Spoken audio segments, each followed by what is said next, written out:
Hello again, boxing fans. I'm Michael Montero for Boxing Monthly. You're watching the Neutral Corner for the week of August 26th. Hit the shit show, it's finally here.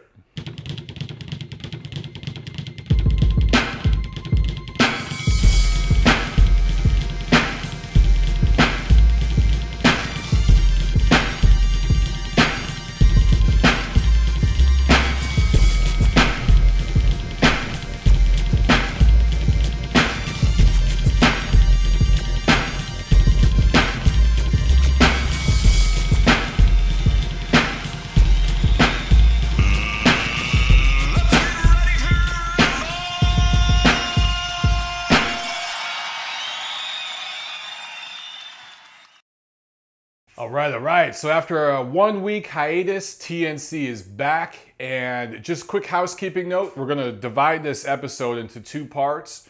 First part is going to be a little bit of news and notes and then a review of what's taken place over the past week or so.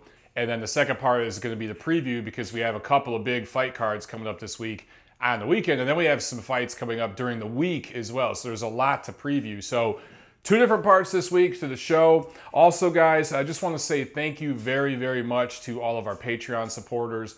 I don't want to turn into a Patreon whore that constantly talks about it in every video I do. Not going to do that. Just want to mention real quick, if you haven't checked out the Patreon page yet, please do. Patreon.com/Montero on boxing. All right, that's it. Let's get on with the news and notes.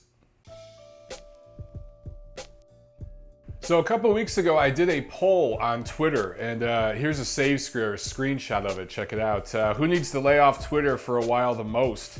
And Paulie Malignaggi comes in with 45%. Yo, over 1,100 of you voted. So thank you for taking part in my little Twitter poll. I'm surprised, man. I thought Donald Trump was going to take this thing. And I'm surprised Skip Bayless only got 10%. But Paulie Malignaggi got 45%. Of course, this is a reaction to the back and forth he had with Conor McGregor and the sparring thing and the knockdown and all this bullshit. Paulie really set himself up for all that stuff. I can't feel bad for him one iota. Do I think Conor McGregor is a really great, classy guy? Do I think no, I don't, but do I think he took liberties with Paulie and all this whole situation? Yeah, I do. Do I think the MMA guys exaggerated the hell out of this and used it to get all of the MMA casuals to buy into the shit show? Yes, of course. But Paulie set himself up like that. He whored himself out and he got butt fucked like a good whore does. So, Paulie, you get what you asked for, homie. I hope it was worth the little bit of money and attention you got. Whew. But that dicking had to hurt because there was no lube. That was just a straight dicking. Anyway, keeping in with the shit show. And look, we're actually going to talk about the shit show in this episode because it is part of the fight schedule this week, okay? And it actually is a sanctioned boxing match. So I'm going to preview it in the second half of this episode. But real quick, news and notes. I got to talk about this. And as some of you I know, you're checked out on Mayweather-McGregor. You don't want to hear about it. I get it. Bear with me for a minute because this needs to be talked about. The Nevada State Athletic Commission approves 5-0. 5 Nevada State Athletic Commission officials approved 8-ounce gloves for the shit show. Not that it has any real, in my opinion, not that it has any real difference on this fight. Unless Floyd really, really wants to go for the knockout here, then maybe he'll get it quicker. But Floyd could wear 24-ounce gloves and knock out Conor McGregor if he really, really wanted to. I really don't think the glove size matters. And I tweeted about it last week when this was approved, and I said, look, there's no freaking difference between 8-ounce gloves and 10-ounce gloves. It's about properly throwing a punch. You could wear a fucking 40-ounce glove, and if you punch a guy the right way, especially if he doesn't see the shot coming, if you get him in the ribs when he's reaching, like Terence Crawford just did to Julius Indongo, a fight we'll talk about in this episode, that shot, he could have had a balloon over his fucking hand. I don't care what he hit Indongo with. That would have knocked him out. Okay? And Indongo is actually a boxer. So I don't think this 10 versus 8-ounce glove thing has any bearing on the shit show outcome. But it's the fact that the commission did this. Keep in mind, This is the same fucking commission that 2.5 some odd years ago when Mayweather fought Manny Pacquiao. Pacquiao, I believe it was his left shoulder that was injured. He had pain. He wanted, I think it was a cortisone shot. It was some painkiller shot in his shoulder before the fight. And the Nevada State Athletic Commission said, no, we're not going to do that. We're not going to allow you to take a painkiller, which is not on the banned substances list or anything like that from WADA. We're not going to allow you to do that. The same commission that wouldn't allow us a simple request like that, something that pretty much every NFL player does before every fucking game. This same fucking commission not only sanctions a fight with a guy here who's making his professional debut. This ain't a 4-rounder, ain't an 8-rounder. It's a 12-round fucking fight. And now they're approving 8-ounce gloves. Something that goes against their own protocol. That fighters of a certain size and weight have to use 10-ounce gloves. They're going against that for this fight. This fucking commission, headed up by Bob Bennett, is no longer a martial arts commission. It's no longer a sports commission. It is a fucking whore. It makes Paulie Malignaggi's asshole look tight. That's how much of a whore NSAC is. NSAC, Nevada State Athletic Commission, NSAC. Let's just call them ball sack from now on, because that's what the fuck they are. This is horrible. It's egregious. And the fact that they would do this, look, the whole fact that they're sanctioning the fight is fucking ridiculous. But you're going to bend over backwards to help your boy out. Look, Floyd Mayweather is to Las Vegas and Nevada what LeBron James has been to Cleveland, Ohio for years. He's their greatest fucking asset. And he brings in a ton of money, a ton of whales, a ton of connected guys, if you know what I mean, make money off Floyd. He does favors, they do him favors. And this is just another example of it. That whole commission, fuck Las Vegas, fuck that commission. It's a shit show. And this is why I hate when big fights go there. I know there's nothing like a big fight in Las Vegas, but that commission sucks a big fat fucking dick. An uncircumcised dick. That's what the fuck that commission has become. They're just an entertainment. They're basically a fucking Ariana Grande concert promoter. That's what the fuck this fight is. That's who the fuck it's catering to. And this is a giant, massive fucking shit show. All right? So that's how I feel about the commission approving this 5-0. They could have approved it 4-1, 3-2, made it interesting, made it at least look like they were partially conflicted about breaking their own fucking protocol, their own fucking rule. But no, 5-0, 5-0. Amazing. Anyway, let's get back to boxing news, right? Carl Frampton officially announces he has left Barry McGuigan and Cyclone Promotions. Now, rumors have been circling around this for at least a month. I think it goes back to July. And I talked about this on a previous show. I tweeted about it. But at the time, nothing was official. So some of you asked me to, give a source, and I couldn't. And I said, look, there's nothing I can really say about it. I kind of look stupid for talking about it before it was official, and that's something I don't like to do that much. But I did in that case, and I looked dumb for a while. But now it turns out what I said, I don't even remember what episode of the Neutral Corner it was, but it goes back several episodes. Turns out that's true. So what does this mean for Carl Frampton? He's been working with Al Haymon. I don't know if he's technically signed and Al Haymon is his actual advisor. I don't know if there's kind of a loose partnership there or if he's really one of Al Haymon's guys. Al Haymon doesn't really make things public like that. I don't know if I've heard Carl Frampton do the Al Haymon thank you. So I'm not sure what he does from here. I'm not sure if he goes over to Al Haymon's side.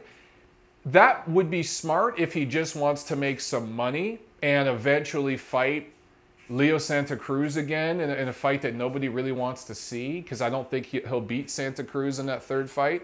I think Leo's figured him out. He'll make a little bit of money, but he's not going to fight very often.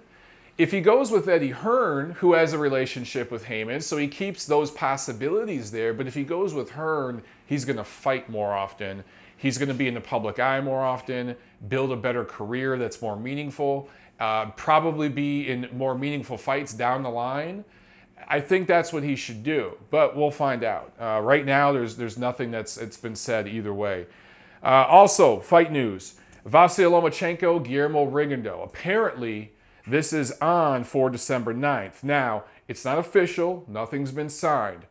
It's still pretty much a rumor at this point, except officials at Top Rank have talked about the fight. They've actually said this is what we want to do. We already knew that they wanted to bring Lomachenko back in December, but now they're actually saying that they have a venue. It's the Garden, the Madison Square Garden, but the theater, not the main room, but the theater, which I think seats, I don't know, 4,000 to 6,000, somewhere in there. So that'd be a perfect setting for that event.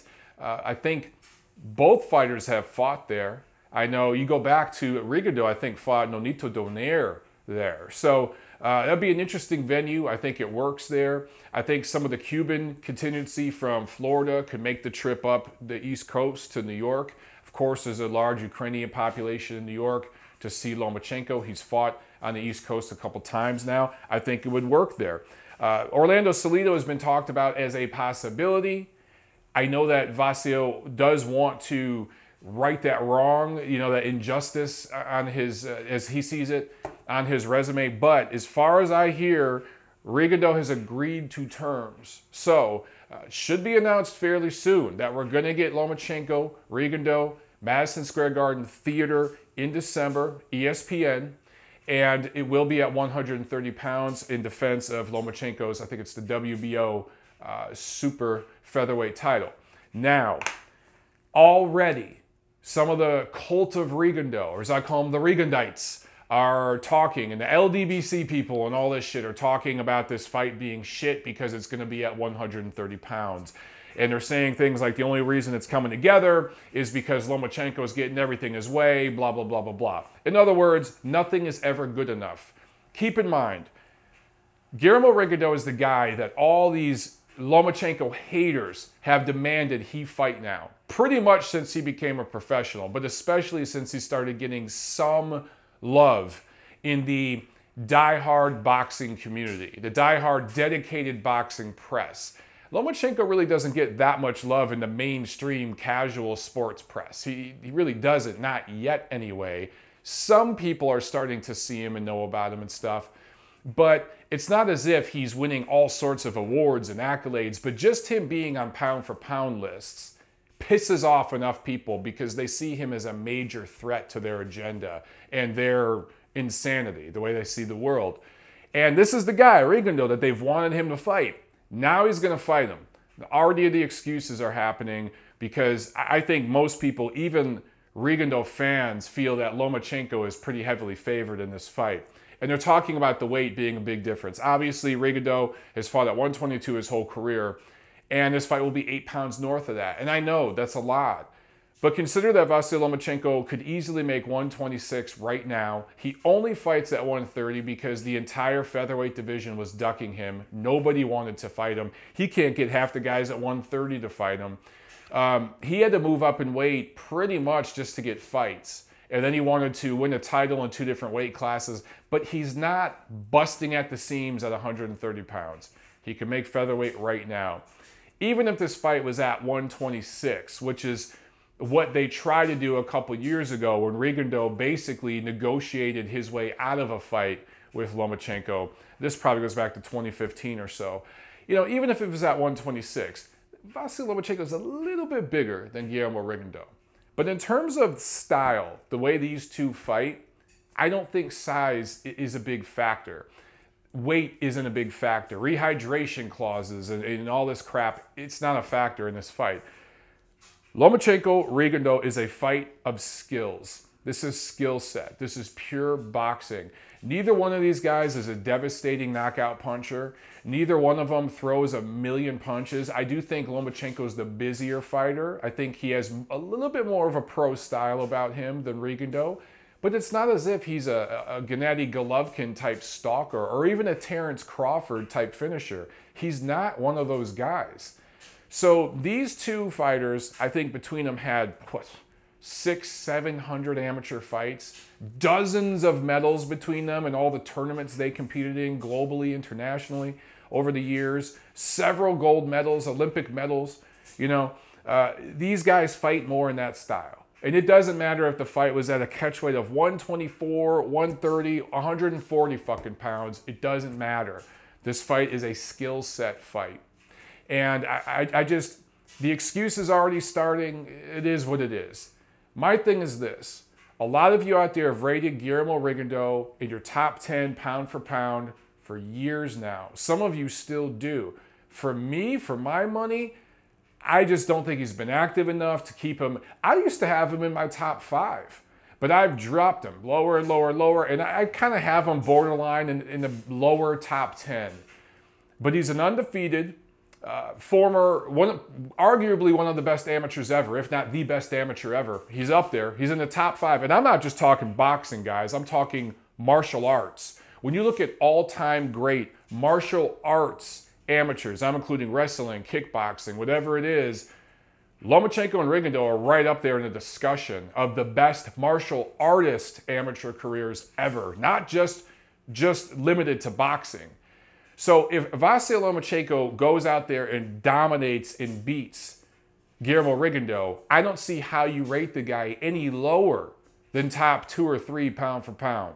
Now, if it's a nip and tuck battle and they stink the joint out and one guy barely wins, okay, I hear you.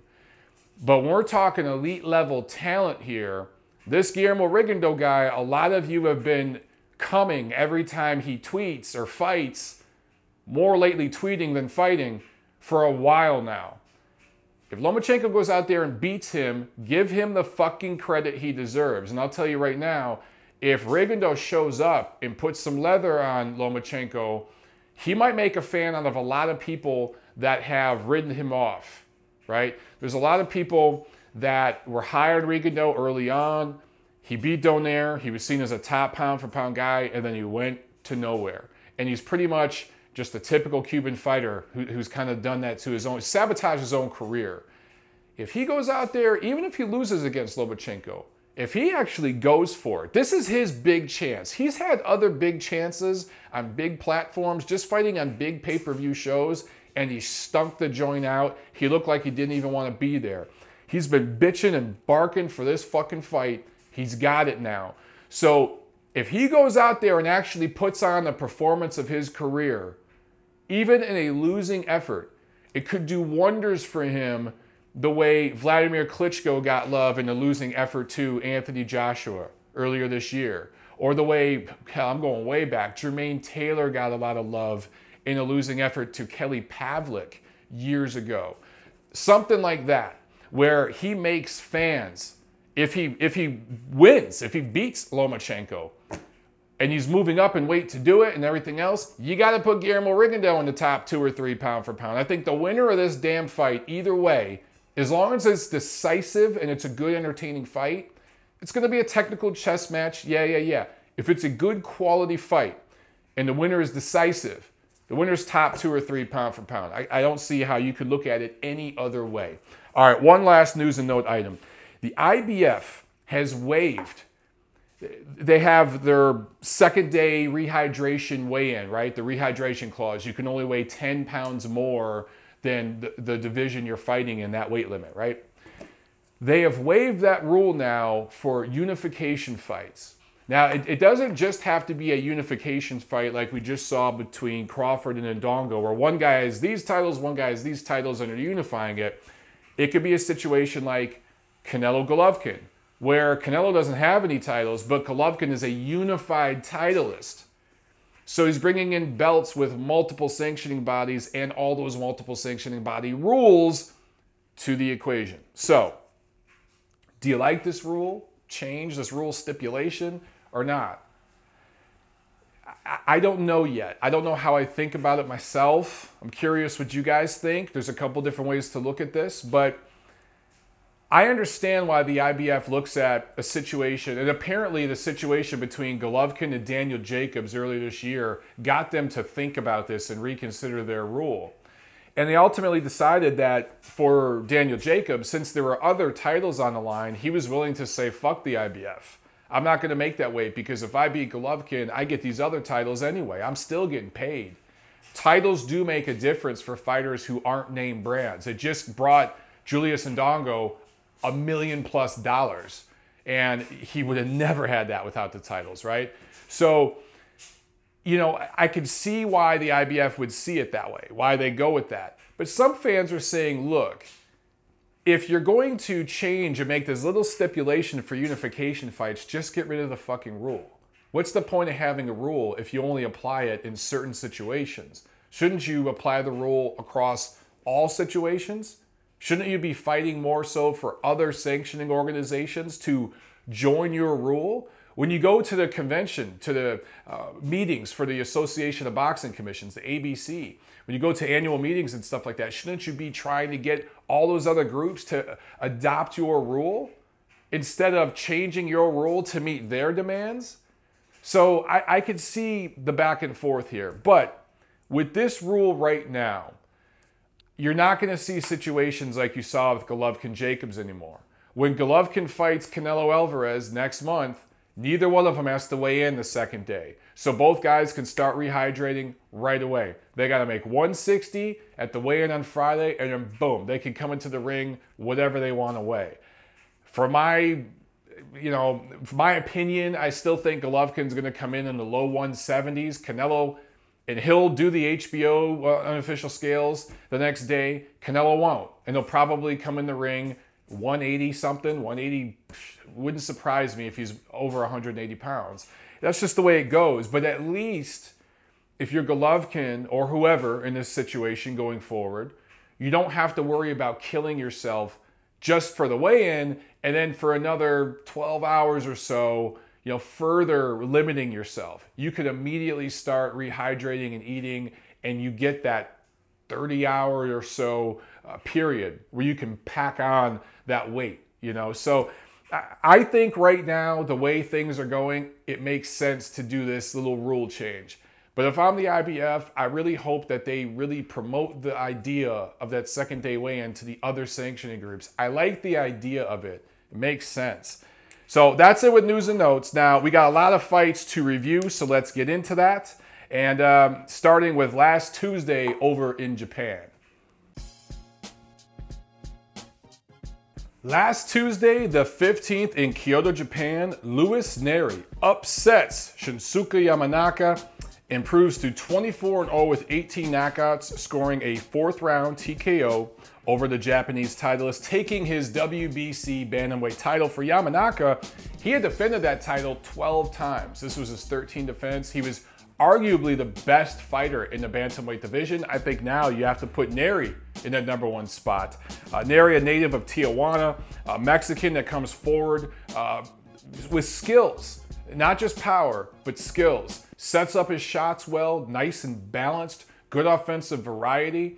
There's a lot to like here. He went to the Lion's Den and took that title, and he's a young guy. So I think that this is a fighter that we're going to see on American television very, very soon. If you haven't seen that fight, it's on YouTube. Go check it out. Well worth the watch. For Yamanaka, I don't know where he goes from here because, you know, he held that title for several years, made a bunch of defenses, as I said, but he never really unified, never did anything with it. This was his first career loss, and it was a pretty dominant loss. I don't think he won a minute of that fight, you know, maybe the first round or whatever, but he lost, you know, pretty clearly and decisively, and then was stopped.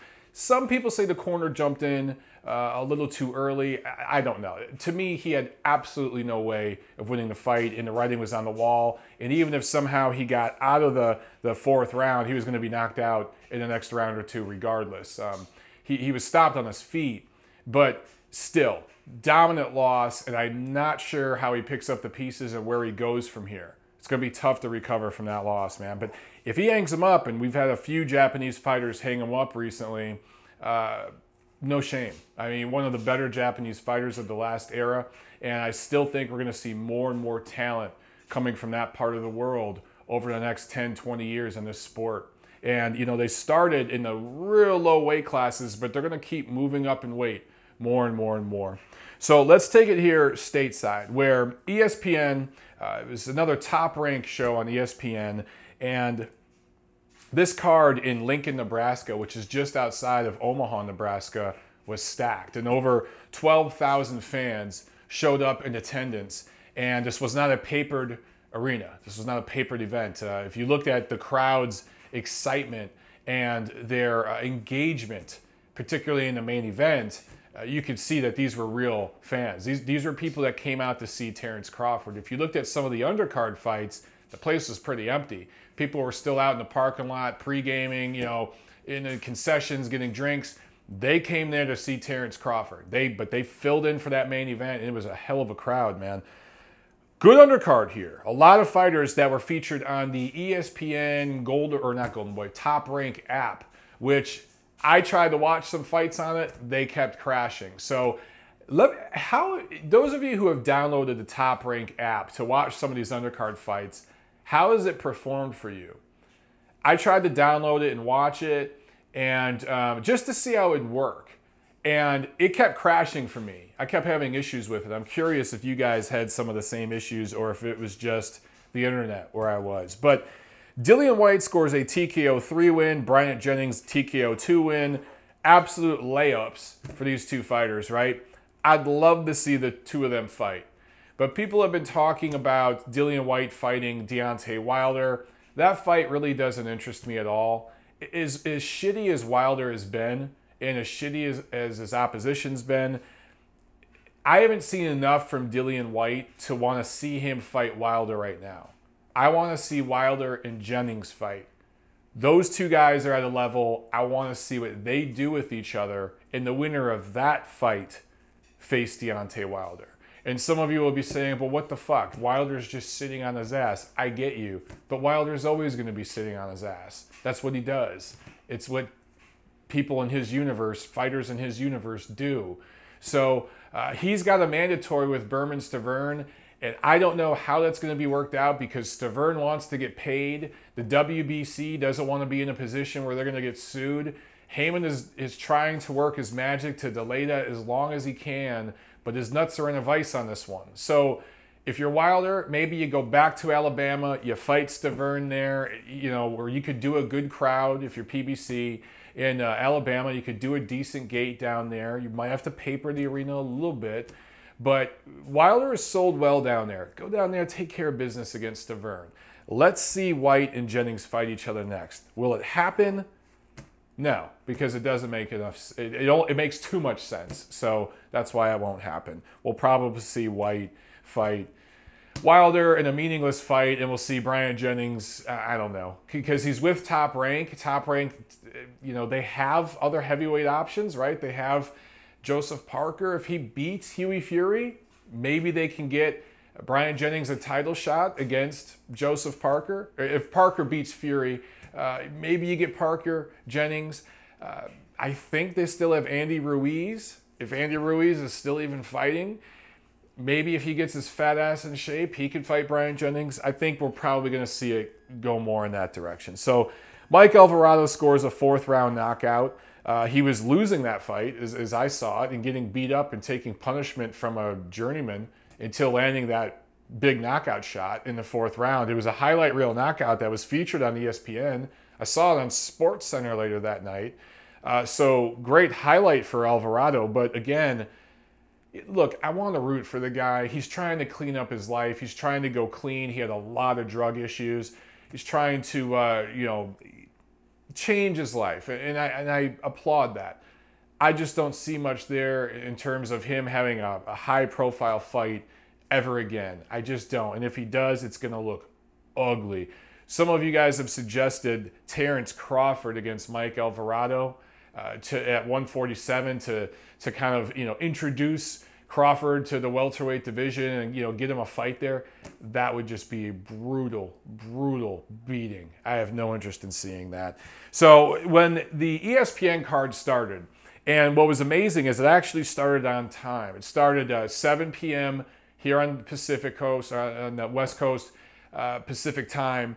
On the East Coast, it was right at 10 p.m. And it started with Shakur Stevenson fighting David Michael Paz. The problem is that fight sucked. Stevenson, all right, let's talk about him a little bit. He is just a prospect. He's young. I'd like to see him move down in weight if he could. He just doesn't have any pop in his power. He should have been able to get Paz out of there. It was good he got some rounds in. I don't want to see a prospect get guys out in the first or second round. I want to see him get to that third, fourth, fifth round at this stage. And this is only, his third fight, I think, as a pro. So you want to see him get a few rounds in, but he should have been able to close the show. Fifth, sixth round, his corner wanted to see him go out there and close it. He just couldn't. He doesn't sit on his punches very well.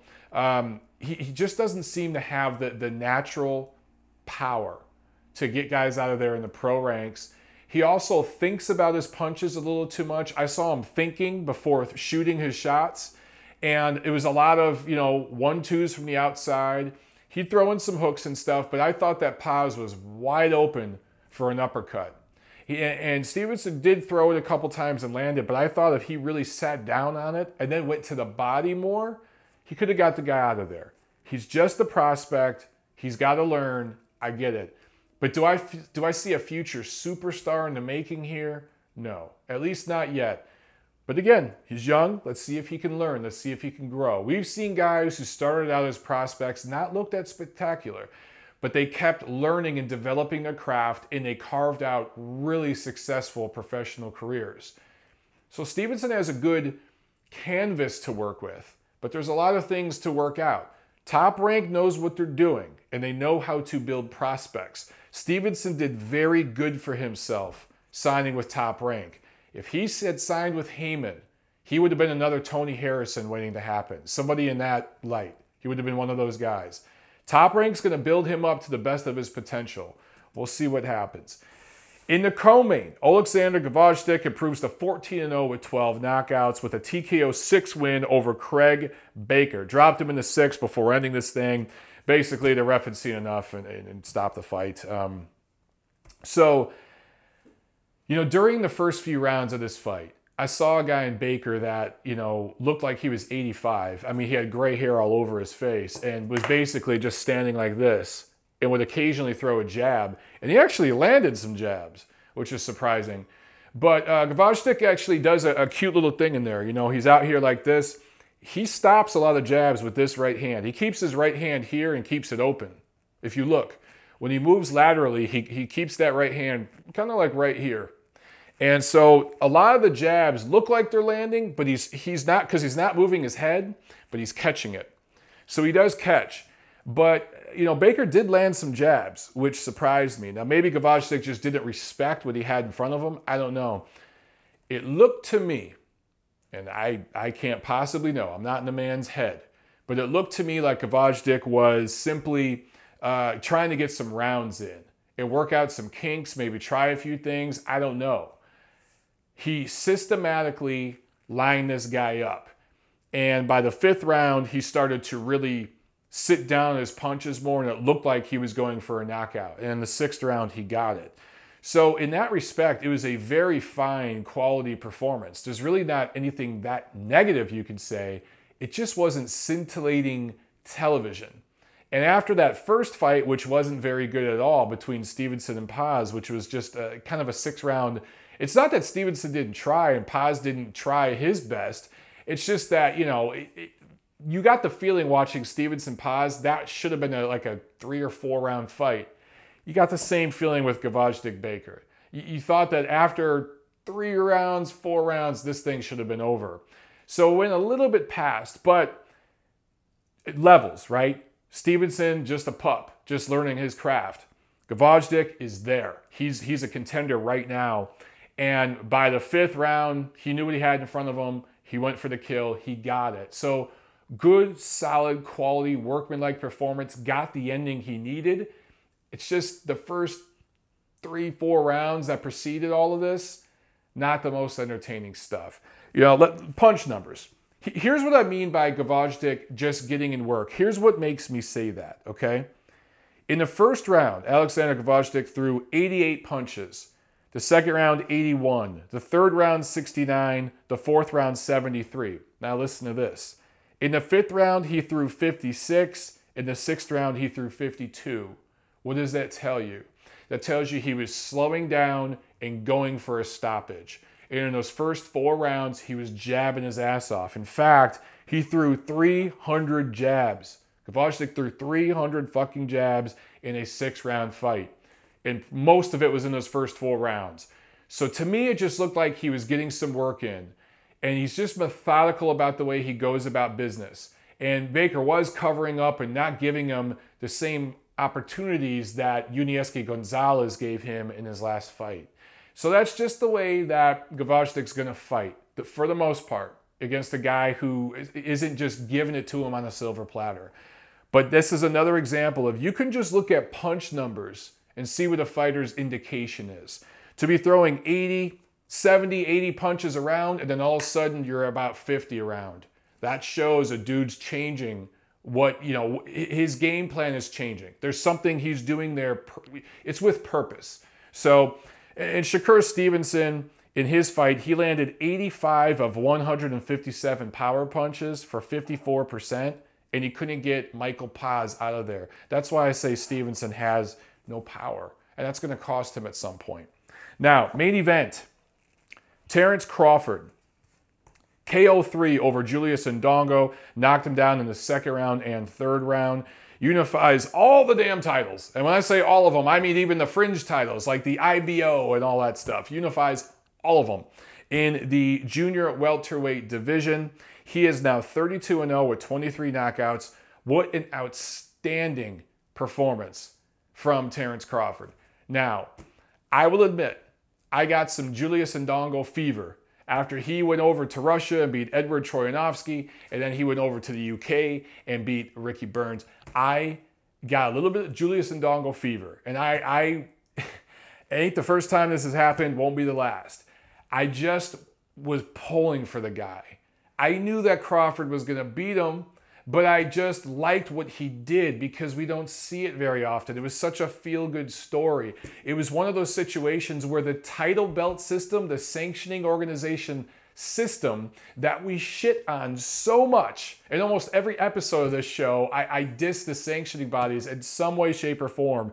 This was an example of their system working. This obscure fighter out of nowhere gets a shot through the sanctioning organization. I don't know which one it was with Troyanovsky. I'm guessing the WBO, but I can't remember off the top of my head. And he wins. He scores a highlight reel 1st round knockout. And then he lines him up for another fight. And then he gets this fight with Crawford on ESPN in front of millions of people. He gets a 7-figure payday. So just all that going in, I was like, you know what? He's going to go balls out, fight the fight of his life. It's not going to be enough, but he's going to be competitive. And he's going to give Terence Crawford problems. And guess what? My heart spoke there a little too much, and my brain should have fucking spoke up a little more. Because this was not at all competitive. These two fighters did not belong in the ring together. Now, if you're top rank and you're Terence Crawford, there's a reason why you make this fight. You go for all the titles. It's a historic thing. It makes so much sense, and I get why they did it. But right away, you could just see the difference in class, and it's like, oh, well, no shit. No shit, brain. Where were you when I was getting excited to watch this one? So Crawford ends it with a body shot. He actually got Indongo to reach on a right hand. Indongo was, or I'm sorry, I think it was a left hand because he was southpaw. From the outside, Indongo was throwing these looping, horribly thrown, just fundamentally, disgustingly horrible punches. And he was extended, and Crawford landed a hard right to the ribs, or left to the ribs, and then a right hand. It was a boom, boom, and Indongo was done. And, South African fighters, they're tough, man. Those African fighters are tough. And for him to get stopped on a body shot like that in the 3rd round, it's not like this was the 10th round of a grueling fight and he took a bunch of body work. Nah, this was just 2 perfectly placed. It was really the first shot. A perfectly placed counterpunch to the body from a special fighter. So Terence Crawford gets him out of there. And let's look at Crawford's resume right now, all right? He wins the lightweight, the WBO lightweight title against Burns over in the UK. It defends it twice.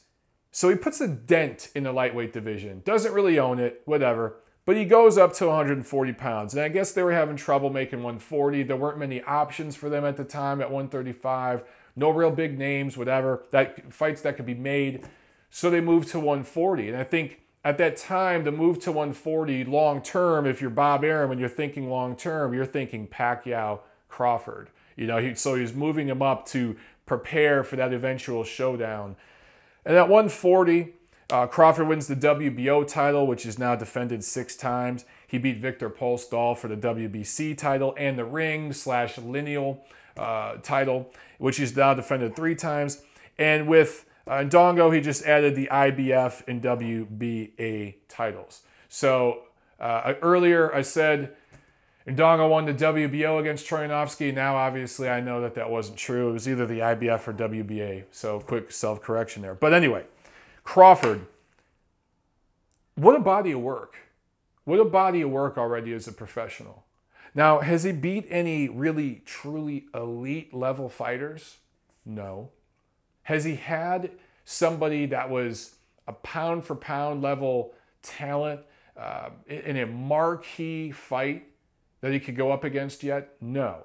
You could make the argument Yuriorkis Gamboa was, you know, maybe a pound for pound level talent. For me, personally, I think Gamboa was a little tad overrated by some, but he was a top level talent, but he was moving up in weight. Crawford was way, way bigger.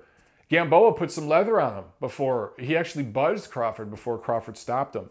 But that might be overall the most talented fighter he's faced. Viktor Postol probably is the best fighter he's faced, though, so far, overall, when you consider all the intangibles. So he hasn't faced an elite level fighter, but just the body of work is pretty damn impressive. And the fact that he's a regional draw there in Nebraska, where he can sell out arenas in Omaha or Lincoln, and against the right opponent, he could probably sell out an even bigger venue there than he just did in Lincoln. I think it was the Pinnacle Arena, something like that it was called. So you put all those things together, there's a lot to like with Terence Crawford. Now the question is, what's next? I think that if I were playing matchmaker for Top Rank, I would do one more fight at the end of this year, whether it's November or December. Now remember, Pacquiao-Horn are talking about a rematch possibly in November. They're talking about Lomachenko-Rigondeaux in December. Maybe put him as a co-main on one of those cards. Now, where Terence Crawford, will his ego get in the way of that? Will he accept being a co-main? We'll see.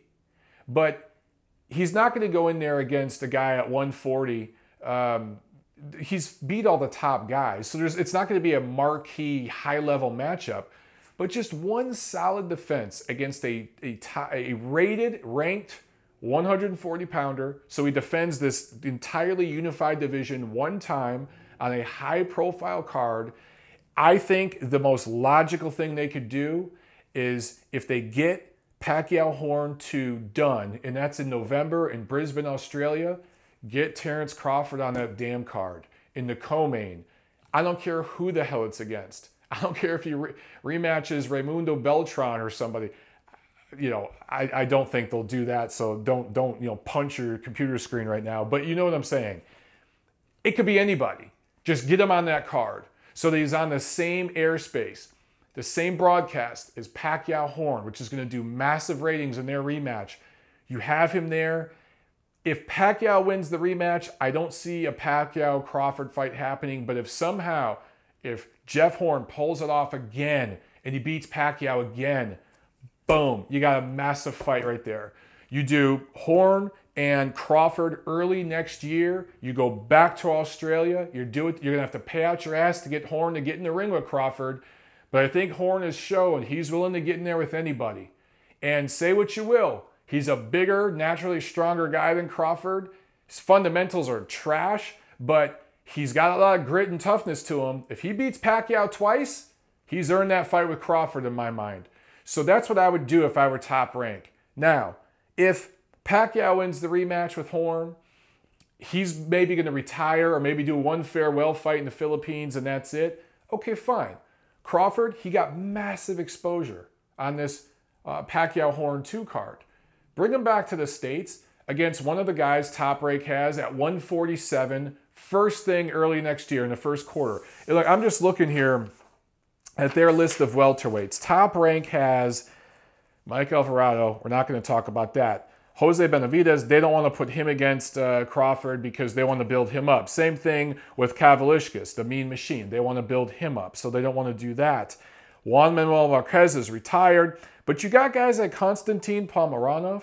You've got Jesse Vargas. I think Jesse Vargas would be a logical first fight for Crawford at 147 pounds. You got options there. So the next couple fights for Crawford, that's the direction I would go. And just looking at possible options, and I'm just saying in-house options for Top Rank. They have light welterweights like, well, you know, guys like Mike Reed and stuff, they want to build him up. Yeah, they might have to go outside of the Top Rank universe to get him a fight, you know, at 140 to defend those titles. But just fight a ranked guy. And then you build from there. So one more fight at 140, then you go to 147 for Crawford. It's going to be difficult for him to get fights with the PBC fighters. It's going to be difficult, man. But you keep banging the drums. You keep the guy active. You work your way into mandatory positions against the Danny Garcias, if he gets a title back, Keith Thurman, Errol Spence, those guys. You work your way into mandatory positions. That's how you do it if you're Top Rank and Terence Crawford.